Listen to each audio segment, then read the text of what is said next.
The echo in the empty foyer of my brother's million-dollar mansion was deafening. Kevin stood by the sweeping mahogany staircase, his face flushed, his expensive suit looking suddenly too big for him. The bank had already changed the locks on the back doors, but he had insisted on this final confrontation. "How did you do it?" he demanded, his voice cracking, the polished real estate charm completely gone. "How did you steal what was rightfully mine?" "I didn't yell. I didn't need to." After 30 years as a hospital administrator, I knew how to handle men who were losing control. I just looked at him, feeling the weight of the last 2 years settling quietly in my chest. I reached into my pocket and pulled out the single rusted key.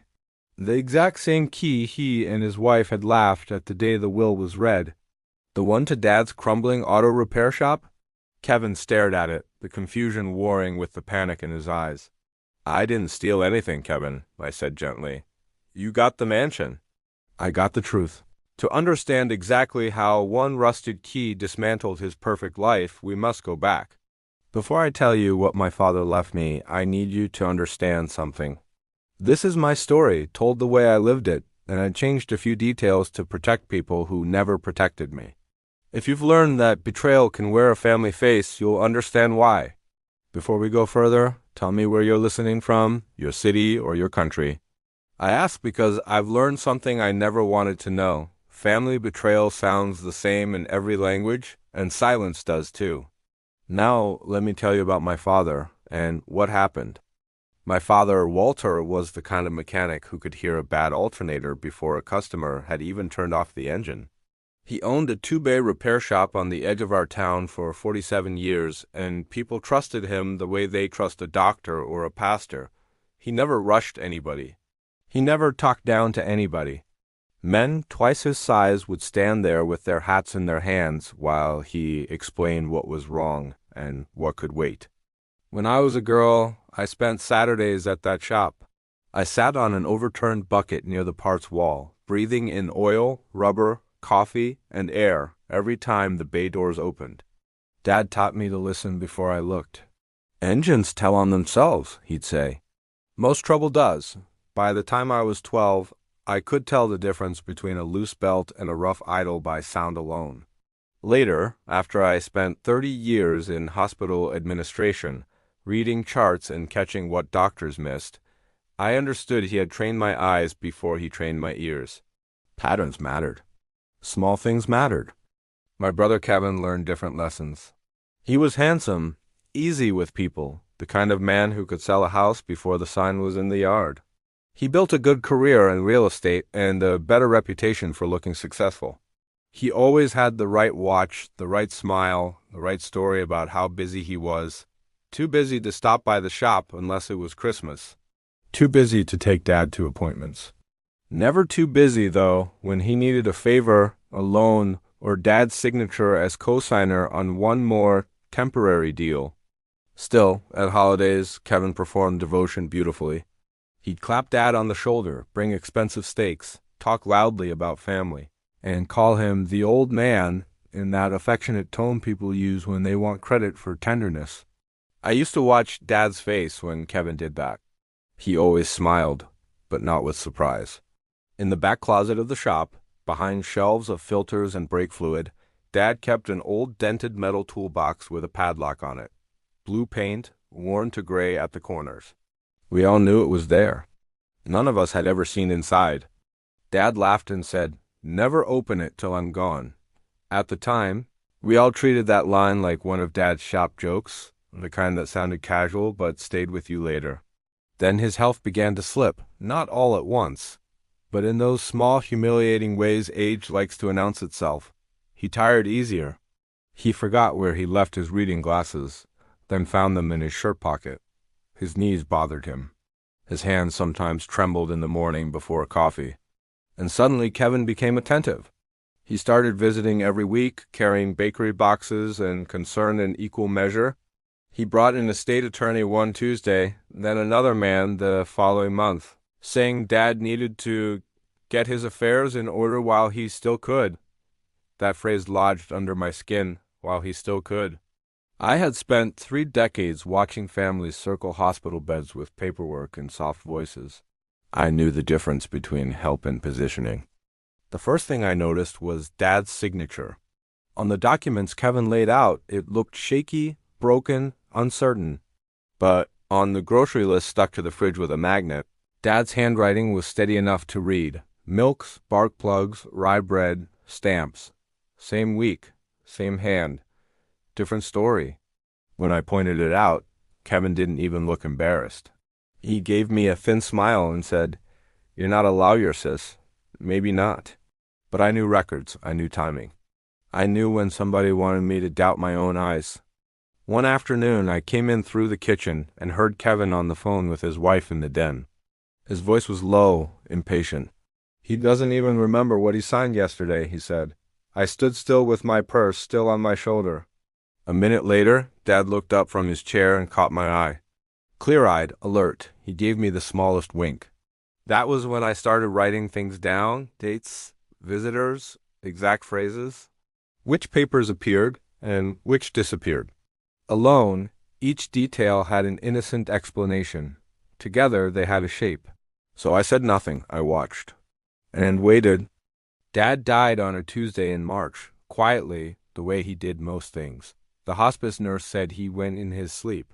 I was holding his hand, and it was still warm when I finally let go. The will was read 4 days later in Kevin's attorney's office. I sat on one side of the table. Kevin and his wife sat on the other, dressed like they were attending a business lunch. The attorney read slowly, and I watched Kevin's face as the words landed. The mansion went to Kevin. The investment accounts went to Kevin. The savings, the life insurance payout, the brokerage portfolio, all of it went to Kevin. I received the shop building and its contents. Kevin's wife covered her mouth, but I saw the smile she was hiding. Kevin nodded solemnly, performing grief while his eyes glittered. Around the room, cousins exchanged glances. I heard someone whisper, "Walter always did favor Kevin. 47 years of Saturdays. A lifetime of listening." And I got a crumbling building full of old filters and rusty tools. I didn't cry. I signed where they told me to sign, and I left without saying goodbye. 3 days later, I went to the shop alone. It still smelled like him. Oil and coffee and the faint bite of solvent. I sat in his old chair behind the counter and let myself breathe. That's when I saw it, the closet door and back, slightly open. Dad never left that door open. Not once in 47 years. I walked over slowly. My hands were steady. Inside, on the middle shelf, sat the dented blue toolbox. I broke the padlock with a pry bar from the bench. Inside, there were no tools. There was a second will, notarized, dated 3 weeks after the one Kevin's attorney had read. Beneath it, a letter in my father's careful handwriting. "If you're reading this, sweetheart, it means they got to me before I could file this with the court. Everything I have, everything real, is in these walls. You'll know where to look. And you'll know what Kevin did. I'm sorry I couldn't protect you from knowing." Under the letter, 2 years of bank statements showing systematic withdrawals, every signature forged. An AUSB drive labeled in Dad's hand, insurance. My first instinct was to drive to Kevin's house that night and throw the papers in his face. I wanted to see his expression crack. I wanted him to know that Dad had seen him, that I had seen him, that his performance had fooled no one who mattered. But I didn't go. Instead, I sat at my kitchen table until 2 in the morning, reading every document again with the same eyes I used to read patient charts and audit reports. I looked for holes. I looked for what a skeptical judge would see. And I understood something that made my stomach turn. Without proof of the timeline, without evidence of how Kevin manipulated Dad into signing, I would look like exactly what he'd call me in court, a grieving sister with a forged will and a grudge. The next morning, I called Maureen. We had worked together for 20 years at the hospital before she retired. She spent her career as a forensic accountant, untangling insurance fraud and expense report schemes, and she owed me nothing except decades of friendship. I told her everything. When I finished, she was quiet for a long moment. "You'll need to follow the money," she said. "Every withdrawal, every deposit, every signature. Can you get me the records?" I told her I could. Then I made a decision. Kevin had already cast me as the overlooked sister who inherited junk and accepted it. so I would play that role. I would let him believe he had won completely while I built the case my father started but couldn't finish. Dad gave me the blueprint. The least I could do was finish the job. For 3 months, I became the sister Kevin always believed I was.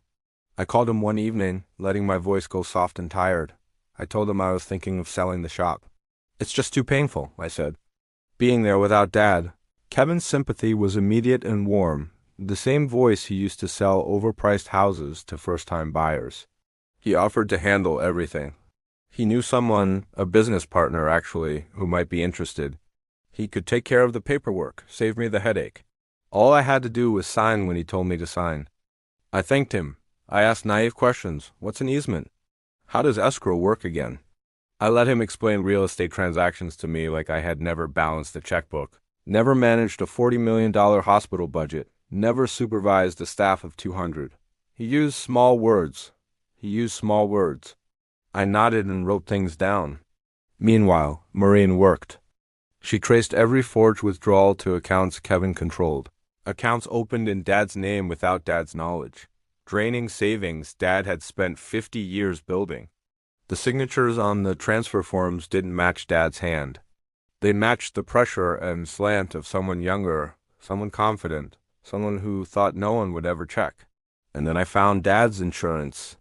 The USB drive contained audio files, recordings Dad had made on his phone during Kevin's visits. I heard my brother's voice, patient and coaching. Just sign here, Dad. Don't worry about reading it. I've got you covered. I heard my father's voice too, quieter than I remembered, asking what he was signing. Kevin's answer, nothing you need to worry about.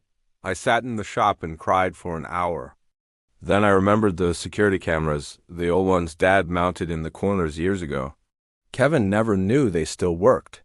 I found the cloud backup Dad had quietly set up, and I downloaded 3 months of footage, Kevin's visits, his meetings with the attorney, his hands removing original documents from Dad's filing cabinet and slipping them into his briefcase.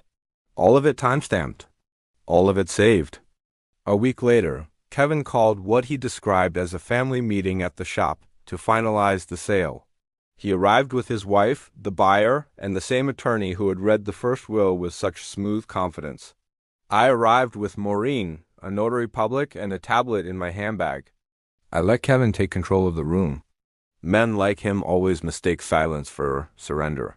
He spread the sale papers across Dad's old counter, tapping each signature line with a manicured finger, smiling that patient, public smile of his. This is all standard, he said. Just sign here, sis. Don't worry about reading it all. I smiled then. It was the first honest thing I had shown him in months. That's exactly what you told Dad, isn't it? The room went still. Kevin gave a short laugh and looked toward his attorney as if I were being difficult. I set the tablet on the counter and pressed play. His own voice filled the shop. Calm, rehearsed. Just sign here, Dad. Don't worry about reading it. I've got you covered. His wife turned first. You could see the blood leave her face. Then I showed them the camera footage. Kevin entering Dad's office, removing original documents, sliding them into his briefcase, returning days later with the attorney. Date. Time. Everything visible. Maureen laid out the second will in her forensic report, neat as surgical instruments. She explained the signature comparisons, the account transfers, the chain of dates. Kevin's attorney read 2 pages, went pale, and muttered that he needed to step outside. He never came back. Kevin tried one last time. He laughed too loudly and said, Dad was confused. You know how he was. The buyer was already backing toward the door. Kevin's wife stared at him like she had never seen him before. I didn't raise my voice. I just looked at my brother and said, Dad wasn't confused. He just needed time to show me who you really are. By then, the sale was dead, and Kevin's life had begun collapsing in plain sight. The legal process is not dramatic. It is paperwork and waiting rooms and phone calls from attorneys. And then one morning a judge signs something and the world quietly rearranges itself. Kevin's will was invalidated within 6 weeks of Maureen's forensic report reaching the court. The real will held. The mansion was ordered sold. And the proceeds went to 3 local charities Dad had supported quietly for years: the food pantry, the youth mechanics program at the high school, and the hospice that had cared for him at the end. The accounts, what Kevin hadn't already spent, reverted to the estate. The civil fraud filing came next. The criminal investigation followed, and as far as I know, it is still ongoing. Kevin's wife filed for separation before the civil case was even served. She called me once, briefly, and said she was sorry. I believed her. Kevin himself called me on a Sunday evening, his voice stripped of its charm for the first time in his life. "We're family," he said. "Dad would have wanted us to work this out." I let the words sit for a moment before I answered. "Dad did work it out," I told him. "That's why he left me the shop. He had nothing after that." In a small town, reputation travels faster than any legal document.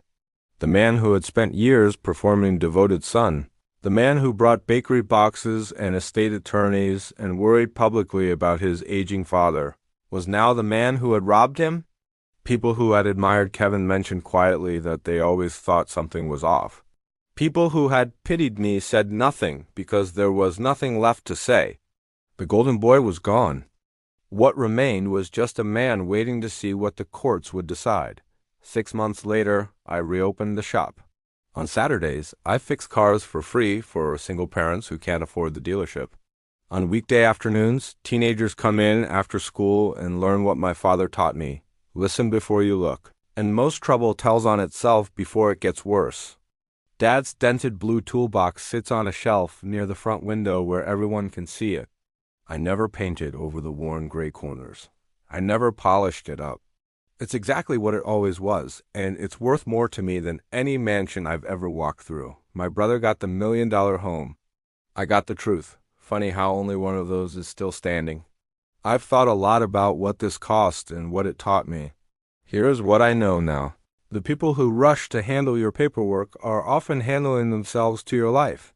Trust the ones who showed up when there was nothing to inherit.